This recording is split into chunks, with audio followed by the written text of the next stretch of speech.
এখন আমি ঝটপট রেডি হয়ে পড়েছি। সারাদিন কিন্তু কাজবাজের মধ্যে ভালো কেটে যায়, কিন্তু বিকাল হলে না দিন আর কাটতে চায় না, রাতও আর কাটতে চায় না, ঘুম যতক্ষণ না আসে। যেমন ভাবনা তেমনই কাজ। বেরিয়ে পড়লাম হঠাৎ করে, সবাই মিলে, মাসি মেশো মামা মামি সবাই মিলে বেরিয়ে পড়েছি। দেখতেই পাচ্ছ এই রাস্তাটা কতটা অন্ধকার।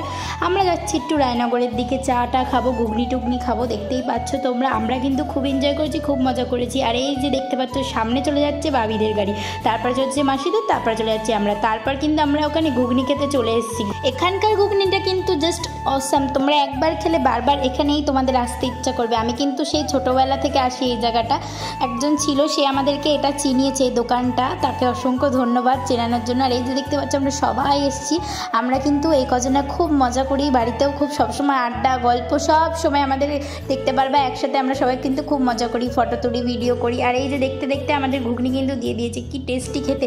একটা স্পেশাল কি জানো, এখানে মাটির ভাঁড়ে ঘুগনি দেয়। যে আমি মাটির ভাঁড়ে চা খেতে হয় শুনেছি, কিন্তু ঘুগনি খেতে হয় সেটা কিন্তু আমি কোনোদিন, এটা কিন্তু আমার লাইফে ফার্স্ট টাইম আমি মাটির ভাঁড়ে ঘুগনি খেলাম। এই যে দেখতে পাচ্ছ আমাদের রানাঘাটের ব্রিজ, আমরা এখন ফ্লাইওভারে উঠছি। দেখতে পাচ্ছ অসাম লাগছে রাত্রেবেলার, কি হাওয়া, মনটা পুরো ভালো হয়ে গেল। এবার ভেবেই রেখেছি মন খারাপ হলে ব্রিজের ওপরে গিয়ে দাঁড়িয়ে থাকবো, কি সুন্দর, মনটা ফ্রেশ হয়ে যায়। তো ভিডিওটা এই পর্যন্ত কেমন লাগলো অবশ্যই কমেন্ট করে বলো। বাই।